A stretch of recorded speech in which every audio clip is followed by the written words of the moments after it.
Jangan lupa subscribe YouTube channel Metro TV News dan jangan lupa nyalakan notifikasinya. Pemirsa, pikiran dan gagasan kebangsaan menjadi alasan utama Universitas Brawijaya menganugerahkan gelar kehormatan Dr. Honoris Causa kepada tokoh nasional Surya Paloh. Anugerah ini menjadi bukti apresiasi dan dukungan kalangan akademisi terhadap semangat dan gagasan kebangsaan.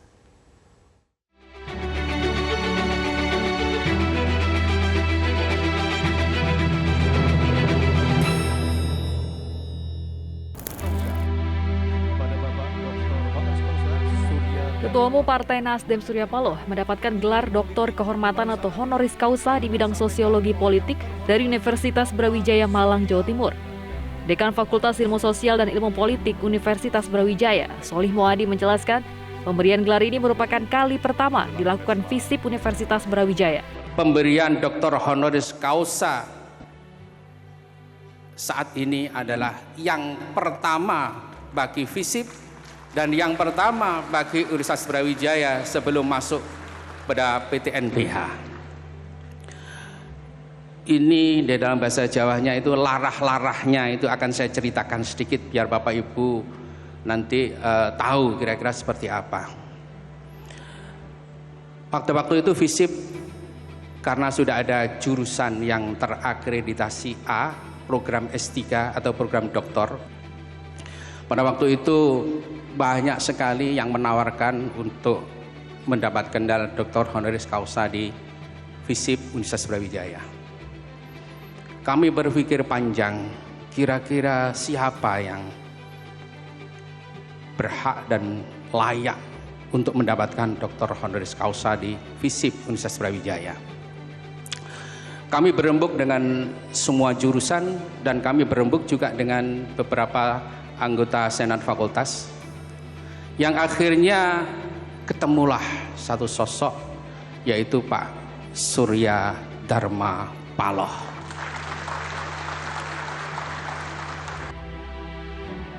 Dalam pidatonya, Solih memaparkan sejumlah peran Surya Paloh dalam sosiologi politik. Di antaranya turut aktif dalam pembebasan sandera di Filipina. Selain itu, Surya Paloh juga dinilai sebagai tokoh perlawanan ketidakadilan pers pada masa Orde Baru. Dan poin kelayakan lainnya adalah gagasan Surya Paloh tentang restorasi Indonesia. FISIP menetapkan beliau sebagai penerima Dr. Honoris Causa ini bukan tanpa dasar. Yang pertama, Pak Promotor, kebetulan promotornya adalah Ketua Senat, Profesor Dr. Darsono Wisadirana, dan juga para tim kopromotor, dan kopromotornya saya sendiri dan Pak Dr. Iman Rozuli, itu mempelajari dengan cermat langkah-langkah beliau dan memberi dengan cermat tulisan-tulisan beliau. Banyak hal yang beliau lakukan yang semua orang harus tahu, dan mudah-mudahan pada pagi hari ini menjelang siang ini Pak Surya tidak bermaksud untuk menyombongkan diri. Akan saya sampaikan beberapa hal. Yang pertama, ternyata beliau ini adalah aktif di dalam pembebasan sandera di Filipina. Dan itu tidak bisa dicoret di dalam sejarah. Tidak main-main. Itu yang pertama yang menjadi catatan saya. Catatan yang kedua, oleh promotor disampaikan bahwa beliau ini adalah tokoh perlawanan ketidakadilan pers pada masa Orde Baru. Yang ketiga, beliau ini adalah membuat satu gagasan baru tentang restorasi Indonesia.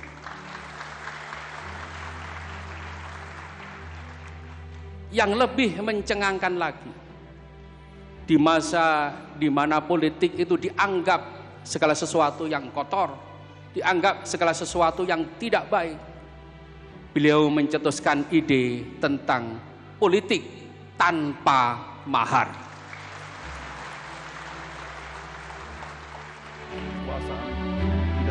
Surya Paloh pun menghormati penganugerahan gelar yang diberikan kepadanya. Terlebih, Universitas Brawijaya merupakan salah satu kampus ternama di tanah air. Dalam momen ini, Surya Paloh turut menyampaikan orasi ilmiah bertajuk Meneguhkan Kembali Politik Kebangsaan. Tema tersebut dinilai relevan dengan situasi politik yang kian dinamis jelang Pesta Demokrasi 2024. Surya Paloh pun mengajak semua pihak untuk terus melakukan sesuatu demi kebaikan berbangsa dan bernegara. Karena menurutnya, itulah prinsip dalam berpolitik. Menuju kontestasi nasional yaitu pemilu presiden dan pemilu legislatif tahun 2024, kita dihadapkan pada situasi yang semakin dinamis dari waktu ke waktu. Sebuah instrumen sosial politik yang ditujukan guna mendapatkan pemimpin dan pemegang kebijakan yang akan membawa arah bangsa dan negara 5 tahun ke depan. Pemilihan umum ini merupakan keharusan sebagai wujud dari praktik demokrasi elektoral. Semua pihak mufakat bahwa pemilu adalah satu-satunya instrumen peralihan kekuasaan yang sah dalam sistem negara demokrasi.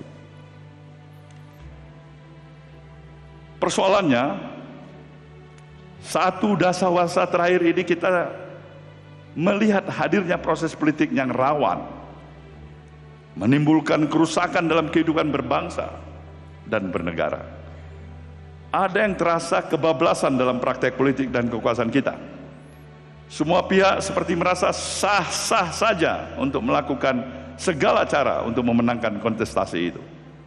Padahal kontestasi semestinya bersandar penuh pada kesadaran untuk meningkatkan kualitas kehidupan Republik, di mana konstitusi adalah pegangan sekaligus panduannya. Inilah nilai utama yang harus dipegang oleh semua pihak yang terlibat, sehingga pemilu menjadi perwujudan dan upaya untuk memperbaiki kehidupan bersama secara berkelanjutan. Eksploitasi politik identitas hanya akan menciptakan fragmentasi sosial yang mengancam bahkan merongrong eksistensi dan fondasi negara bangsa ini.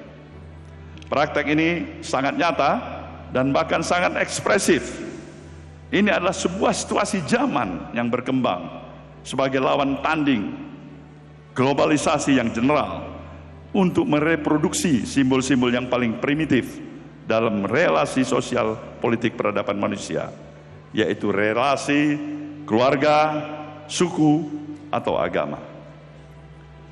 Pengalaman 2 pilpres terakhir cukup menjadi pelajaran yang bagi kita semua bahwa kompetisi dalam pemilu bukanlah segalanya.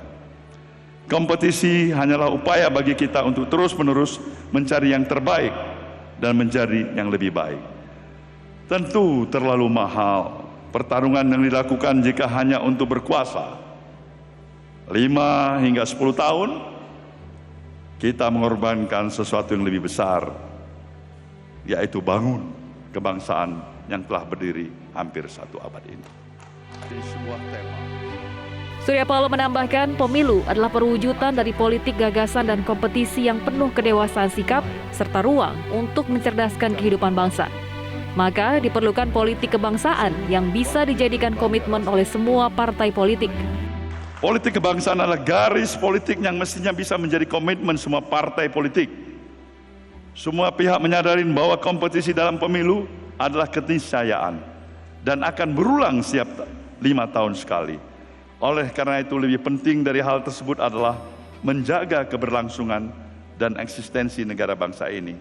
Di atas politik kontestasi ada politik kebangsaan. Politik yang mengutamakan kepentingan bangsa, tentunya di atas kepentingan kami sebagai kelompok politik. Dunia tengah berubah dan akan terus berubah. Konstelasi geopolitik dunia menyampaikan kepada kita bagaimana ia terus berubah. Amanat menciptakan perdamaian dunia telah digaungkan berpuluh-puluh tahun ke belakang. Namun sebagaimana kita saksikan dewasa ini, di berbagai tempat ia masih menjadi aspirasi dan impian belaka. Konflik dan peperangan masih saja terjadi dan tak jarang eksesnya menyeret kita untuk terlibat dalam pusarannya. Terkadang ia menjadi kesempatan juga bagi kita untuk turut serta dalam promosi perdamaian misalnya, seperti dalam kasus Rusia dan Ukraina. Namun tak jarang ancaman menyusup ke dalam mengiringi konflik yang terjadi di luar sana, sebagaimana yang terjadi dalam berbagai kasus terorisme pada beberapa waktu yang lalu. Kenyataan ini menunjukkan bagaimana ancaman baik dari dalam maupun dari luar selalu potensial kerap terjadi. Kita pun kini berada dalam persimpangan sejarah. Peta kekuatan dunia telah bergeser. Indonesia, diakuin atau tidak, akan menjadi bagian tak terpisahkan dari pergeseran itu.